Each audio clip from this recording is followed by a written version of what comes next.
Welcome to another episode of Dev by Design. In fact, a little bit of news. This is going to be the last episode of Dev by Design. For good reasons, actually, for exciting reasons. So, mostly because I feel like we've covered a lot. I've said a lot of the things that I wanted to say, and I feel like we've got a pretty cool backlog of episodes kind of talking through all the stages of design. But perhaps more importantly, because as I've been working on this, I've also been writing a book. Writing a book about design for developers. And I think that's something I've talked about a little bit on and off, like teased a little bit during these episodes. But it's done. It's not done. I'm done writing it, which means it's with an editing team and it's getting laid out and we're working on all of the like little diagrams and all of the little illustrations and things that will go all through it. It's in the final phases of book doing, and it's going to be released for free as an ebook sometime early next year. So keep an eye out for it in the next couple of months. I'm also going to have some printed copies that I think will be with me or with the team at some of the various conferences that we do. So I will obviously have a much more like big exciting announcement for that when it's a real thing that I can hold in my hands and show to you. But that being said, a lot of the purpose of this channel and of this of this specific show was to kind of get thoughts in order and explain things to you and kind of hear questions back. And all of that has been kind of integrated into this book, which I am very excited about. Thank you so much, Rocket Man and DJ Biter. I am really excited to share it with you. I hope we're going to keep cranking on it. Obviously, like there's a surprising amount of things that happen between finishing the last page of a book and holding a book. It's a process I had never been through. But I'm incredibly excited to be able to share it with you when it is completely done. So that being said, we are not getting rid of design content, obviously, entirely on this channel, but we're going to switch from having something that is, every single week, the way that Dev by Design has been, into something that's a little bit more occasional, probably something like once a month or every other month or so, where we get some designers together and kind of have roundtable talks and take questions. Just something that's this has been really, it feels almost like I've taught a class a little bit. Like I feel like I get on every Monday morning and do like a little bit of like a lecture almost. And it's been a lot of fun, but also I want to kind of transition this into something that's a little bit more communicative. And I've really enjoyed some of the guest episodes that we've done. So I'm looking to kind of transition this space into something that's more like that than necessarily me just lecturing to you about design for 45 minutes to an hour. That being said, I do have one last parting lecture for you. If you tuned into the last few episodes, then you've known that we have been talking about design process for the last few weeks. We spent kind of the first huge chunk of the year talking about technical aspects of design, literally like choosing colors and choosing fonts and putting elements on the page, talking about hierarchy and balance and color contrast and value and things that are like super important, but also technically come later in the process, right? Like, so we spent the last few weeks talking about things like problem solving and how do you do sketching and wireframing. And so this week, what I really want to talk about is pitching your work, talking about your work. Which is something that is so, I cannot overstate how crucial it is to be able to intelligently talk about your work and also sell your work, right? Like, you could have the best design in the room, and if you can't convince other people that that's the case, then it might not be the one that gets chosen.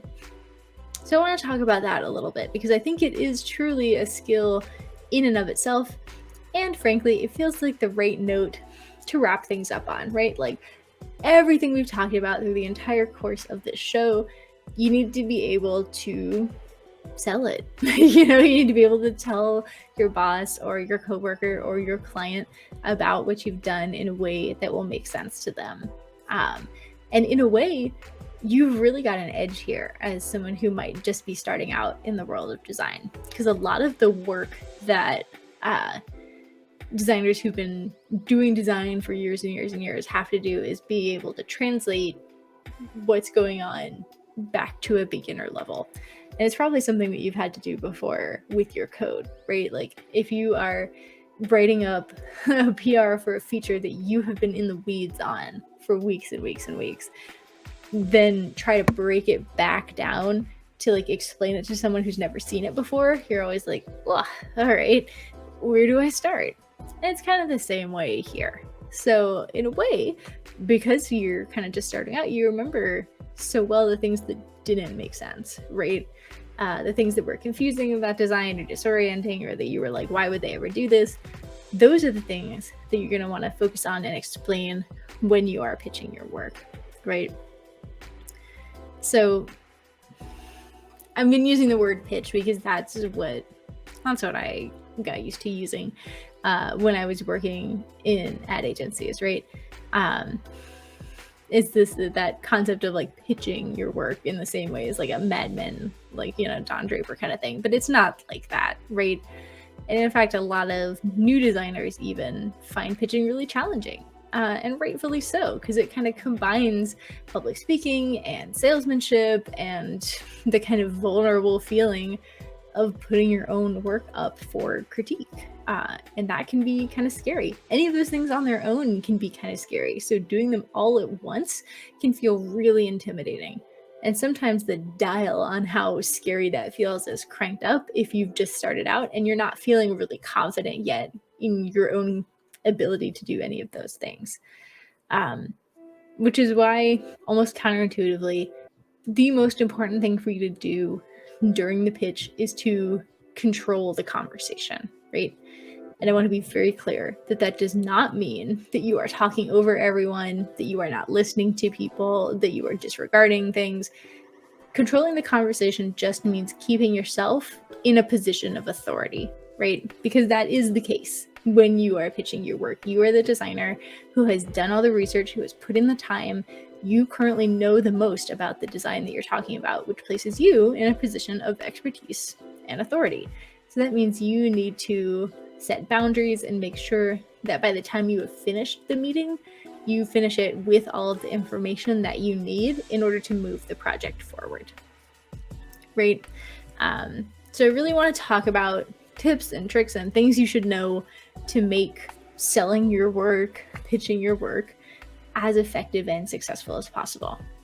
And so I'm also, in the same way that I've been using the word pitch, I'm also going to use the word client to describe the person that you are pitching your work to.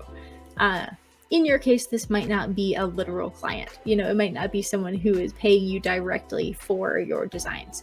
Maybe this is a boss. Maybe this is a teammate. Maybe it's an executive. Maybe it's an investor. Like, feel free to mentally sub out the word client with whatever makes the most sense in your particular situation.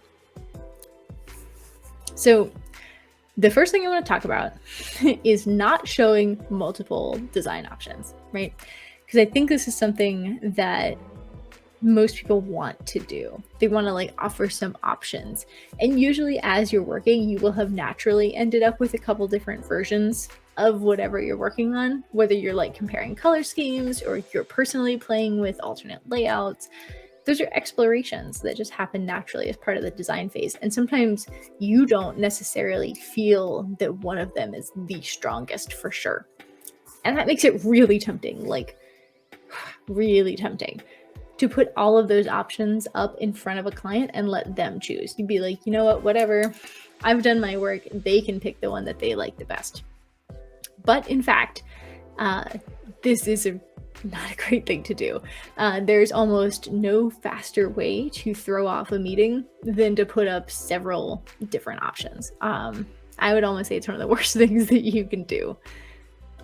First, it divides the room. If you are trying to pitch this work to more than one person, which is something that happens often, right? There are multiple stakeholders. then by showing multiple options, you've automatically created sides for people to take. And people will take sides and they will argue amongst themselves, no matter how small or mundane or unimportant any various option is. Something as small as the shape of a button or the choice of a typeface can split a room and dominate a conversation before you can even blink.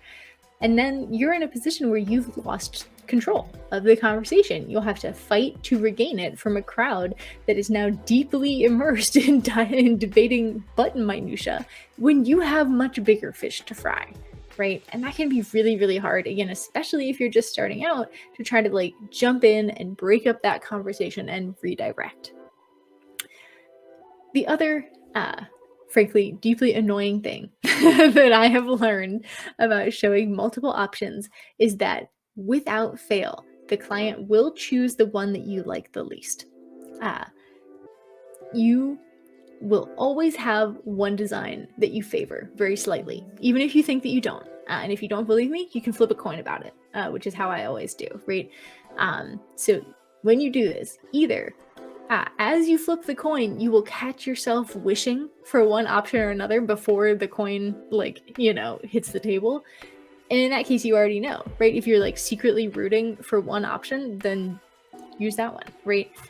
If you truly, truly don't care, then sure, leave it up to the judgment of the coin gods. But most often, as soon as you start to flip that coin, you realize that there's one that you want to win. And that's the one that you should go for. Because I could put money on the fact that if you show multiple options, the client will not choose the one that you like. There's something about it. It is magic or fate or karma. Choose your cruel twist of fate of choice.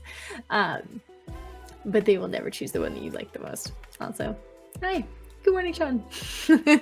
Welcome. The last thing that I want to talk about, the last reason you should never show multiple designs in your pitch, is that showing multiple options opens you up to the dreaded Franken design, right? There is something about showing multiple options that makes people want to combine them in order to create some kind of a compromise. I think it's just that we've been taught that that's the way to make everybody happy, is oh, well, if we can't just choose one, we'll take a little of column A, a little of column B, a little of column C, right? And we'll just mash them together. And then the person who wanted A is happy, the person who wanted B is happy, the person who wanted C is happy.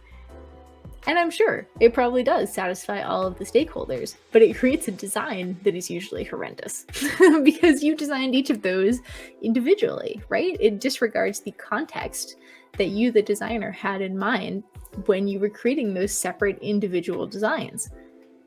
But so, yeah, the people that you are pitching it to are not necessarily going to understand that. And they will think that they are doing something great by creating this perfect combination solution. But in reality, then you, the designer, are in a really awkward position of having to squish three designs together into something that looks like it was always meant to be one design. So unless you want to end up shaking your fist at the computer and yelling, "It's alive!" it is best to just show them one option, the option that you like best. Finally, I think there is some confidence that comes with just showing one design, right? A lot of times the desire to show multiple designs comes from this feeling that whatever you have is not good enough, right? You want to hedge your bets a little bit, well, I don't know that this is it, so I'll show something else as a backup, just in case, and you kind of cloak that in the feeling of I want to give them options, or I want to be adaptive or something. But if you really are honest with yourself, check and see whether that's because you're not feeling 100% confident in what you're showing. And if that's the case, then you need to go back and look at your design and figure out what's not feeling 100% right to you and see if you can work that through first. Or you give yourself a little pep talk, right? Again, you're the designer. You've spent the most time thinking about this, researching this, living with this. You know the most about this right now. It doesn't mean you know the most of everyone in the world. It means you know the most of everyone in the room. So come in with confidence, right? Because there's also a little bit of something about if you come in confident, that becomes infectious. And if you come in kind of like, well, I guess I made this thing, you're not inspiring a lot of confidence in the people that you want to agree with you, right? So yeah, it's Rocket Man. I'm buying the only show one opinion now that I'm on my like 5th version of the rant that's like only show one. Thank you. I'm glad I've convinced you. But yeah, you really want to come in feeling confident, feeling ready. Yeah, you're saying providing multiple options may cause someone else analysis paralysis. Yeah, I think you jumped in a little bit late, Sean, but we did, not in like a like, how dare you? But yeah, a couple of things we talked about, I think before you joined, was that it divides the room, that people will take sides about the tiniest minutia of any two designs and then want to squabble over them. Or that they will choose the one you don't like, or that they will try to squish them all together. Yeah. So yeah, there's roughly 1,000 reasons, right? And if there's anything you take away from today's episode, is just show one design. Have confidence in the work that you have done and show that and be excited about it, because that is also infectious, right?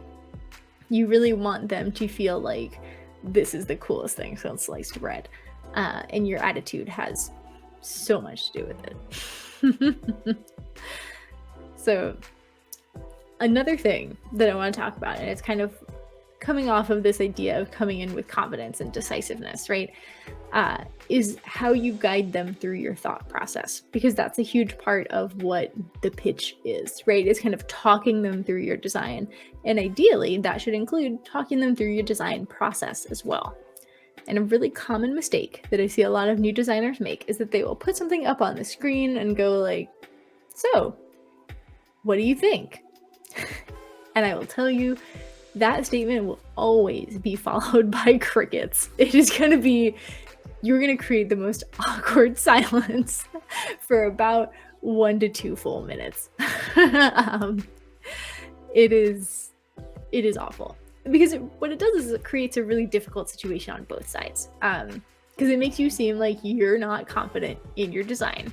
Again, you're feeling wishy-washy, and how are they supposed to feel good about it if you don't? And then on the other hand, you have also put the client who's not entirely sure what they're looking at yet, right? Like, you just put something on the screen, they're still absorbing it, they're still processing it, and you've put them on the spot to try and summon some kind of intelligent sounding response. And there's this thing about design that, again, unless you are a designer, right, there's a lot of nervousness, and there's a lot of like, people tend to not feel confident speaking about art and design unless they have some kind of background in it, because they feel like there's some kind of like exclusionary culture around it, which is its whole other issue. I could talk for a whole other episode about just that.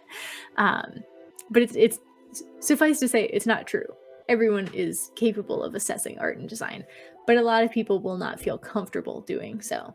So when you do that, when you throw something up on the screen, or you tack something up on the wall and go, what do you think?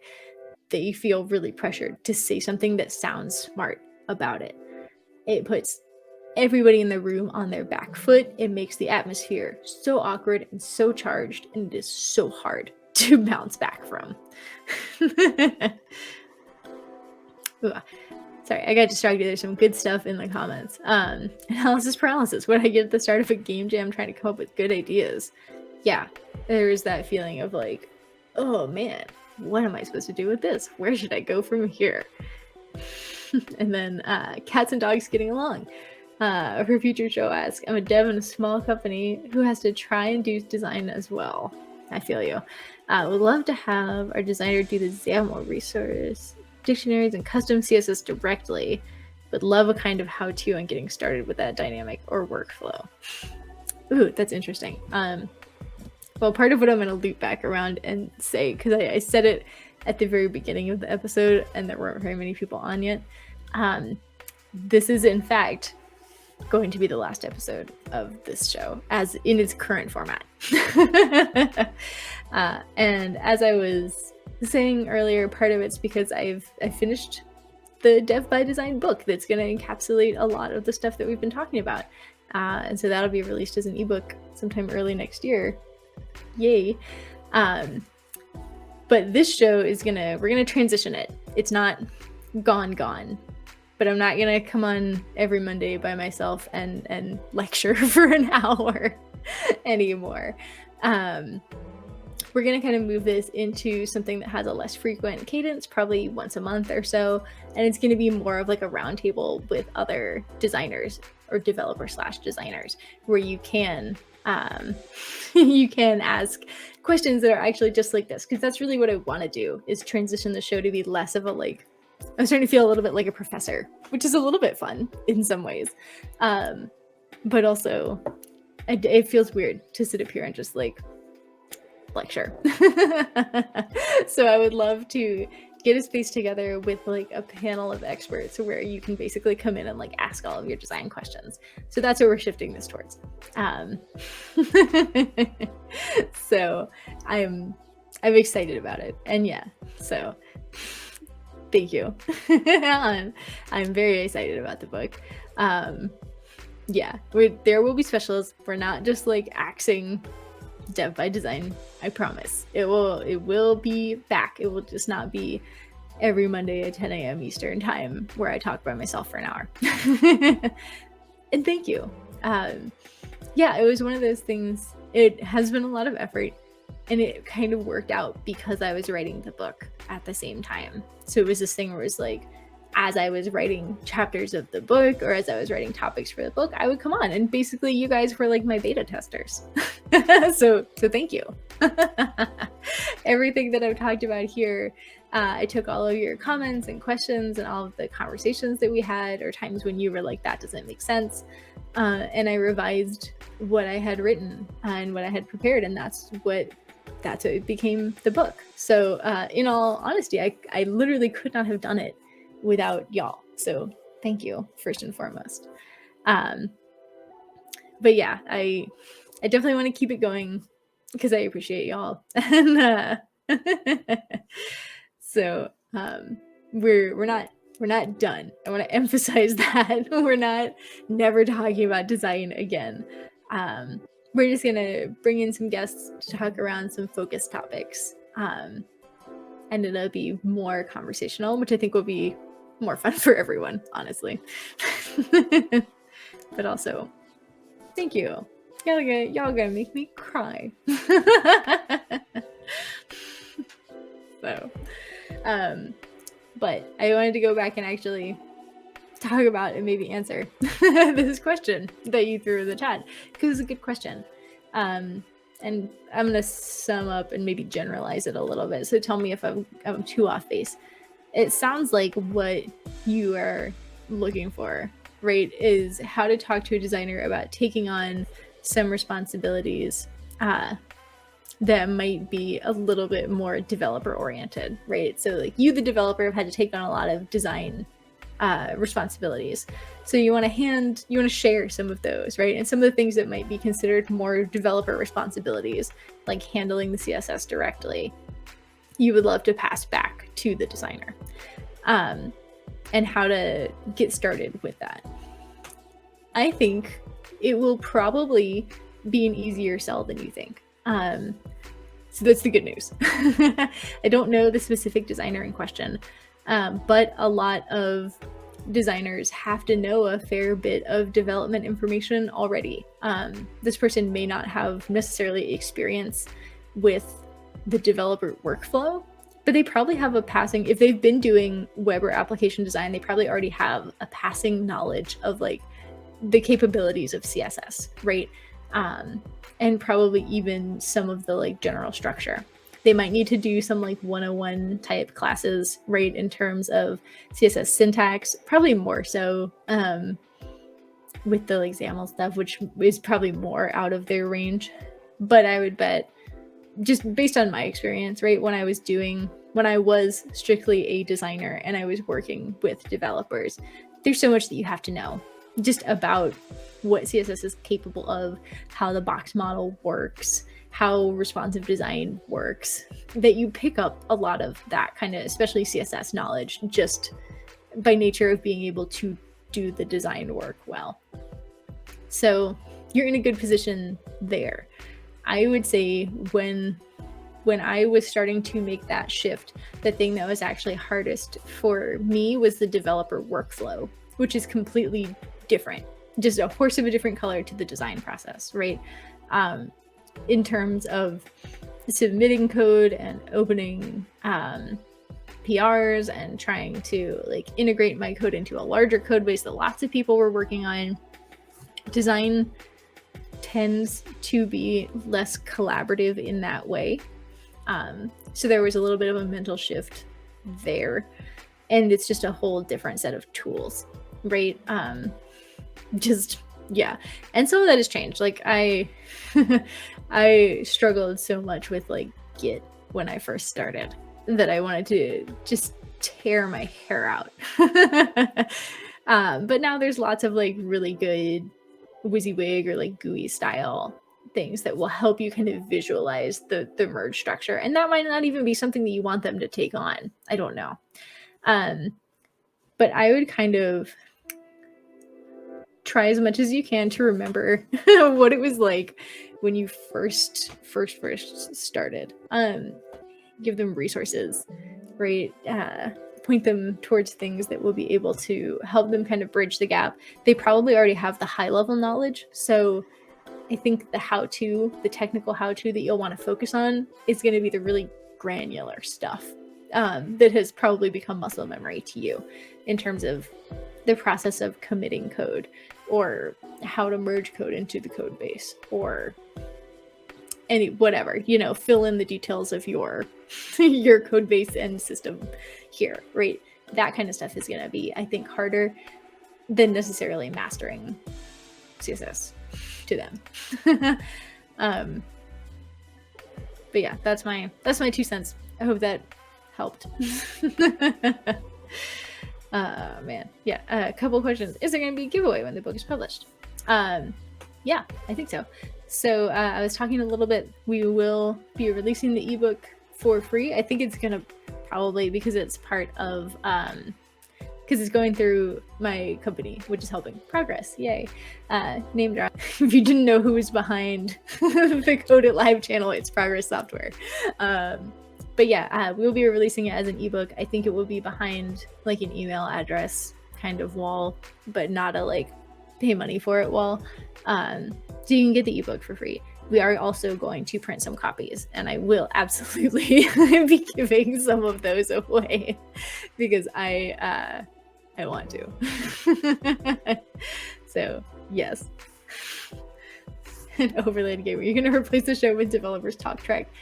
We very incredibly briefly, we tried to do a show, I think that we called like Fantasy Fridays or Sci-Fi Fridays, where we basically came on and like geeked out, and we managed, I think, 2 or 3 of those shows.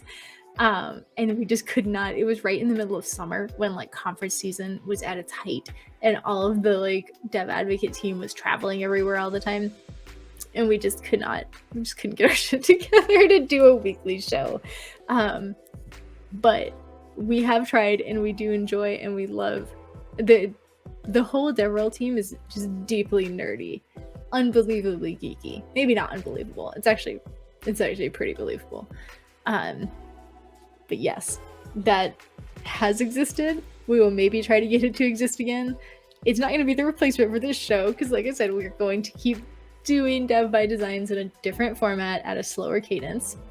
But I will try to rally the troops to reinstate Sci-Fi Fridays because I got a lot of opinions and y'all are going to hear about them.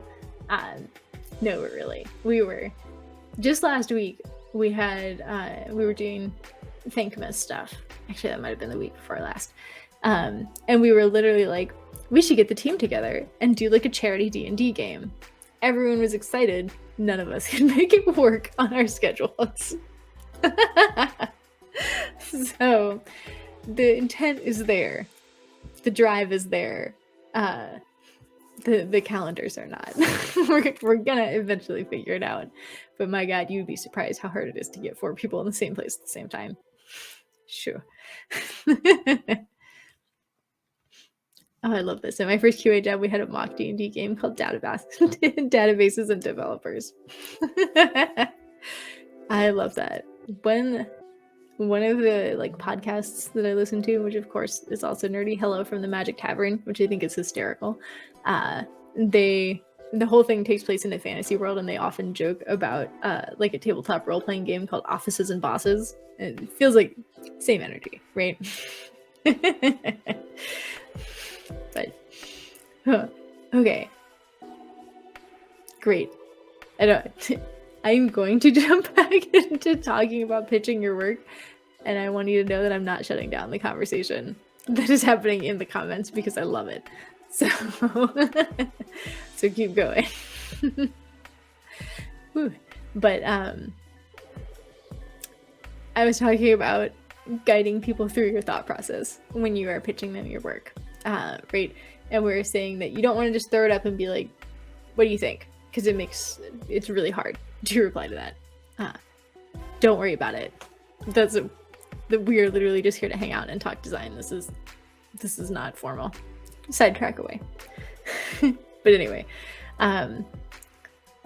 so yeah, most individual contributor developers, right, which I'm going to assume is usually the audience of this this show, right, we tend to think about things like user testing or code reviews when we're thinking about getting feedback from people. And in both of those situations, you do kind of want to try and let the work speak for itself, right? You want to put it, whatever you've created, in front of the reviewer with like minimal instruction and see if they can effectively make sense of it, because that's going to be the situation that work is in, right? And we're trying to test it, how it will be used.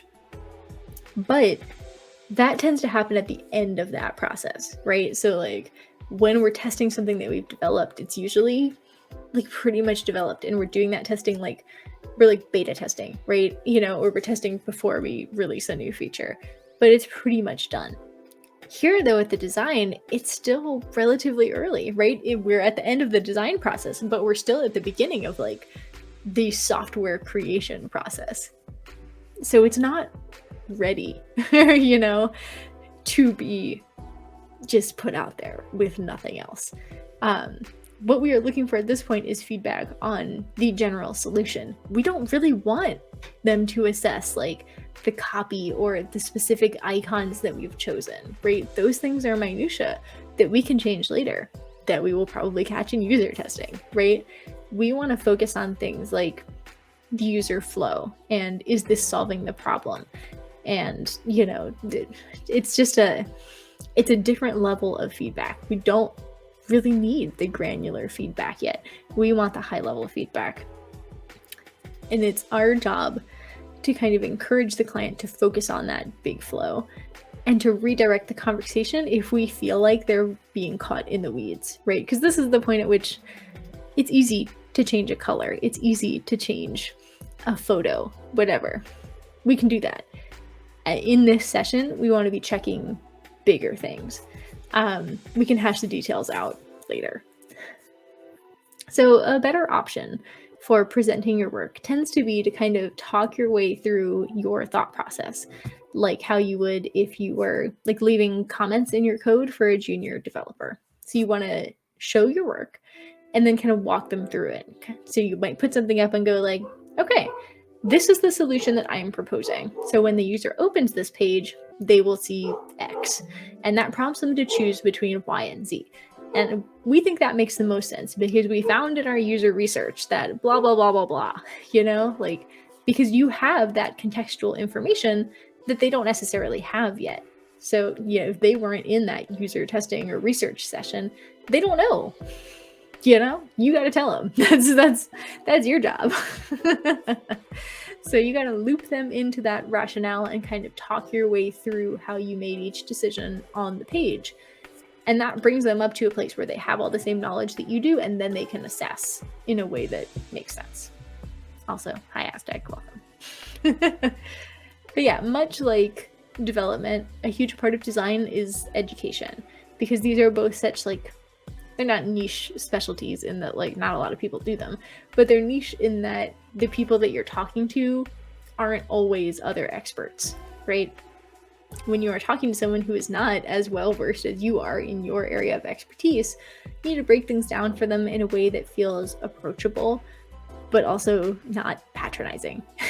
And again, you're in a great position for this when you're new, because you remember all the things that you didn't know before. You remember what it's like to not understand why certain design decisions got made, or why this matters but that doesn't, you know? And so you can think about things that you might have found confusing or frustrating, and then walk your audience kind of through those choices. Similarly to that, we also don't want to get to the end, right? So assuming you do that, you talk everything through, and then you go, thoughts? Terrible. You don't want to do that either. And it's such an instinct, right? Because you feel like you've just like word vomited, that you want somebody else to talk. And so you're just like, what do you think? But but people have widely varying comfort levels when it comes to offering feedback. Some folks are not afraid to jump right in there and tell you what they think, which is awesome.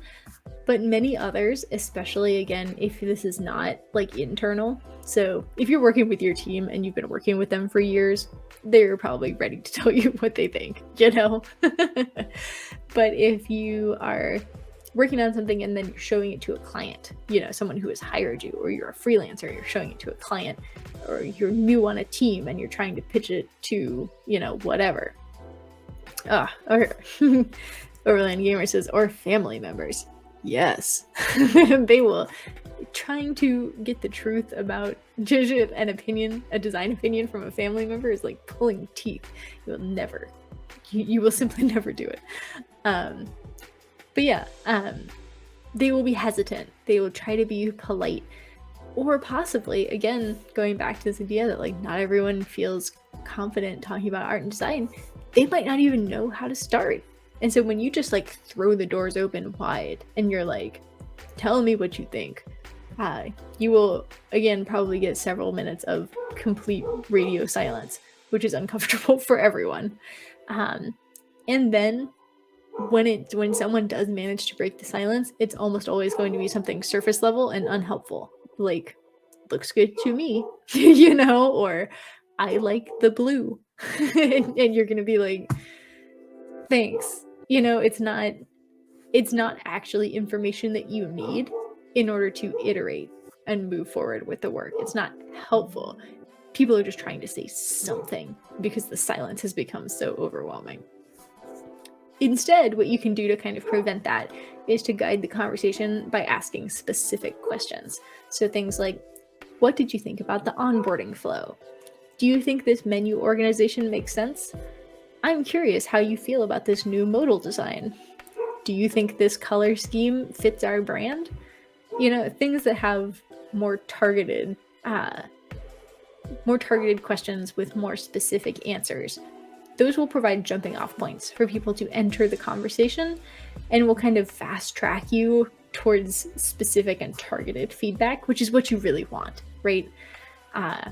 And often once you have managed to get that going, it will self-sustain most of the time. Occasionally, you will just be pitching to people who will not speak, and it'll be like trying to get water from a rock, and that just sucks. There's no getting out of that. But most of the time, once people see that it is safe to ask questions, or it's safe to say that they don't like something, it's safe to actually critique your work, then they'll start jumping in without necessarily needing to be directly prompted. That's what you want, because that conversation, once people start kind of bouncing off each other and having actual discussion, that will get you the feedback that you want. So my suggestion is always to come in ready to grease the wheels a little bit with some starter questions. Also, I don't know, my dog has been going absolutely crazy for the last like full minute. I'm really sorry if you can hear that. Usually he chills out. Usually it's like we're getting a package and they deliver it and then they're done. But he's just been going straight bonkers. Something's going on out there. And I will never know. So, but yeah, grease the wheels a little bit with some starter questions. if it helps you, you can come up with those questions ahead of time. This is really good, especially if there are specific things that you definitely want feedback about, or if you're worried that you'll get nervous during the actual pitch, which is also pretty common. Yeah, it just ghosts. He is so mad at those ghosts, man. he is upset. Ooh, a ring camera. That's tempting. He's not normally this bad. I'm like a little tempted to go see what's up. I'm gonna try and push through it. If he's still doing it in like 5 minutes, I'm gonna go see what's happening. But anyway, the last thing that I want to talk about with pitching your work is trying not to be defensive or to take feedback too personally. So I'm sure you remember when you were just starting out, that feeling of like putting your first code up for review, and how absolutely disgustingly nerve-wracking that was to like show your work to someone else with the only purpose of them telling you how it's wrong. Like, bleh, it can feel awful when you first start. But also, probably the more you did it, the more you got used to it, and you gained that understanding of why it is so important to have your work reviewed by other people. That gives you information that you would not have managed yourself, and it's really a crucial part of the process. Pitching is very much like that, like submitting your code for review, right? You have a solution that you think is correct, you have executed it to the best of your ability, and if someone asks about why you made a specific choice, then you're able to guide them through your thought process, right? And explain why you thought it was the right decision. You are approaching the interaction with a balance of confidence and humility. You're confident enough to know your work was created thoughtfully. You did it with intention, you didn't just like slap some stuff on the page and move on. But also you're humble enough to know that other people have good suggestions as well, and you're not perfect, right? Sean's, you're not your code. Very much so. A mantra we all need to remember. And also, I would love it on a coffee cup. Also, hey, welcome, Salt and Barnum. And I'm going back to this because I deeply want to hear more about Building K9. I am a huge Doctor Who fan. I am not going to talk about it right now because that will sidetrack us. I am 100% coming back to this. But back to feedback. It can be hard not to take criticism personally, especially I think there's something about art and design that feels, I'm going to argue, a little bit more personal than code. I don't know why. I don't have any facts to back that up. But just as someone who has done both, I feel like I feel more invested for some reason, like more personally invested in something I've designed, and I take feedback more personally than I do with code, even though I love them both and care about them both very much.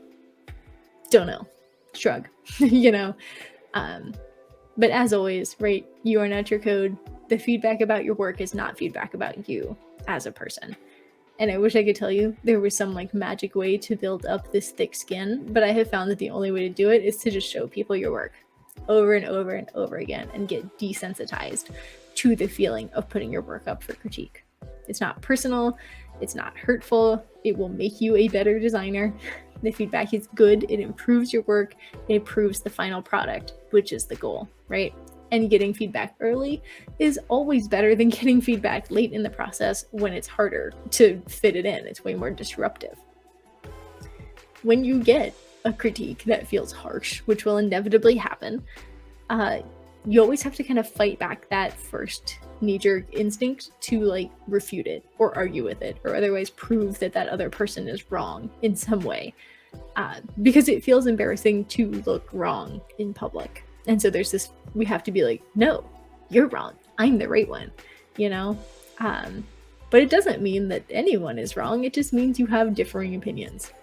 So the more you can try to be open and receptive, or at the very least not defensive, that's going to work out infinitely better. if you haven't explained your rationale behind that particular choice yet, I think it's totally fine to be like, interesting point. When I was designing this, what I was thinking was XYZ, you know? But if you've already talked through it, just don't. Don't try to go back and re-explain it, which is something that I see happens a lot. This is feeling that like, oh no, I explained this already. So if you don't get it, you must not have understood my explanation. So I will explain it to you again, but slower. There is nothing that will piss someone off faster. Don't do that. Don't do that. Even if you disagree with what they've said, it's okay to just kind of be like, thank you, I appreciate the feedback, and you can move on.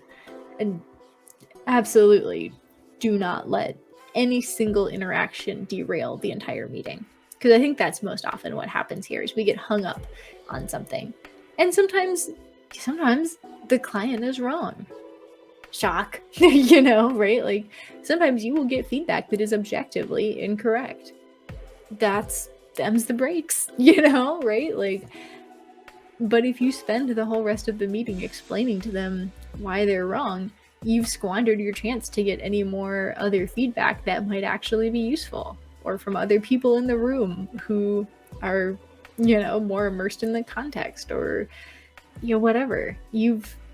Once you start arguing again, you've kind of lost that position of authority, which is so important.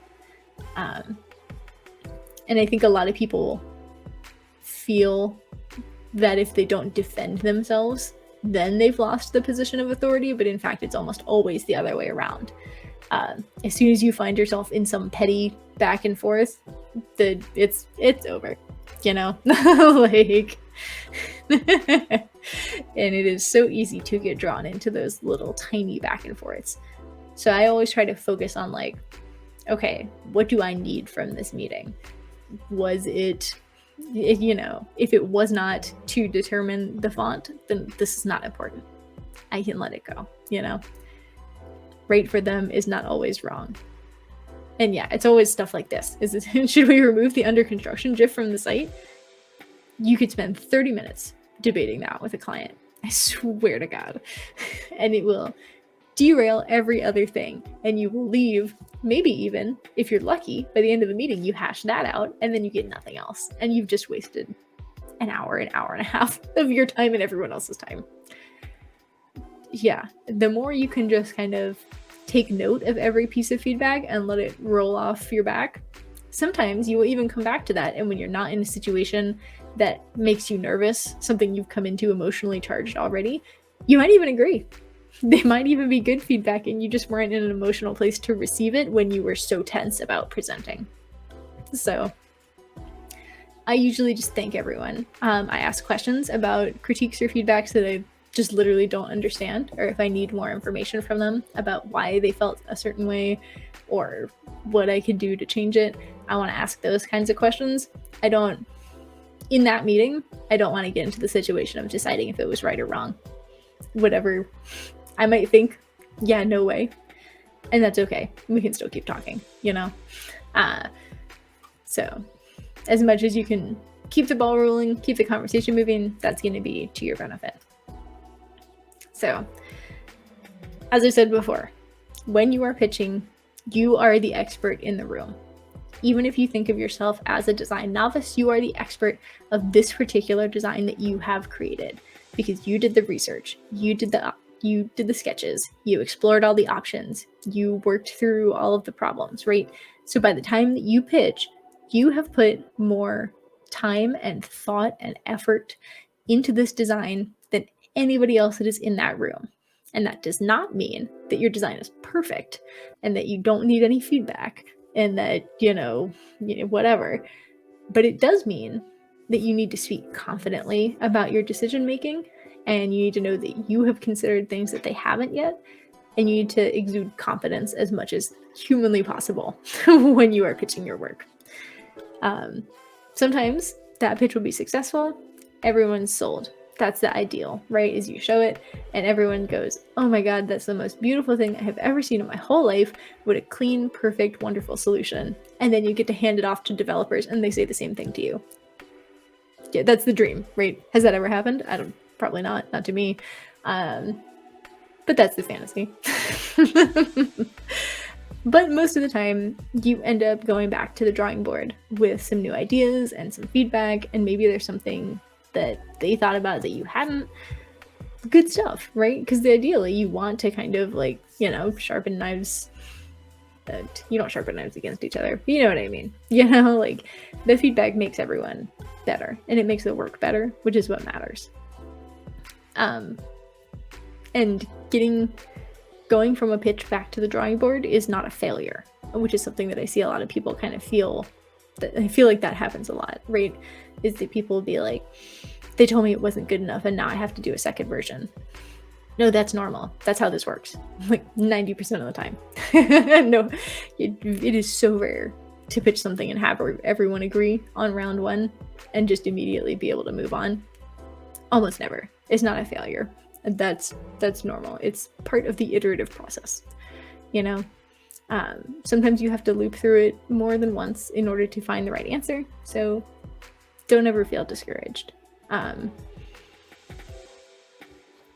Yeah, that's my rant lecture on pitching your work.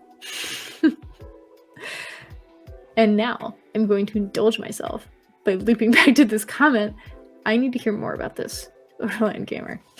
I need to hear all the details about this. That's it. Everything about this. And yes, this is also a good point, jumping back briefly to actually talking about design. If everybody agrees right off the bat, that's almost certainly a red flag as well, because it probably means that, like we talked about earlier, people just weren't comfortable enough to share feedback. So what you probably have here is a situation where everyone just felt uncomfortable and something was off. If you need to try and talk to these people maybe one-on-one or in a different environment or something to try and get feedback from them that's not just like, looks good, carry on, it's so rare for that to happen genuinely that like you really need to check. But if you've really talked about things in depth and everyone is offering, like specific feedback that is positive, maybe you got lucky, but 90% of the time, yeah, it's a sign that something's not right with the vibes in the room and the people. And also, jumping back, I love this. Hopefully life size, at least that's the goal. I really hope you go to like some conventions, go to some cons and drive this thing around, because I would lose my mind to see K9. I feel like we see a lot of Daleks, and I feel like we see a lot of like Star Wars droids and stuff. We need more K9s at the cons. That's my parting thought for you. But yeah, we are just about at the hour mark. So I want to say thank you guys again for tuning in, for hanging out with me. Stay tuned for the future of Dev by Design, because again, it's not going away. We're transitioning it. We will have new, more conversational episodes in 2023. So keep your eyes open. But I've really enjoyed starting my Mondays with y'all for the last year. It's really been a highlight. So keep your eyes open for the book. Keep your eyes open for new Dev by Design episodes. And I hope you guys all have a wonderful holiday season, whatever you're celebrating. Happy Hanukkah if you're celebrating, which has already begun as of last night. Merry Christmas coming up. I know Kwanzaa is at the end of the month as well. Whatever you're celebrating, I hope it's a wonderful one, even if it's just Happy New Year. So I'm grateful for y'all, and I will see you next year.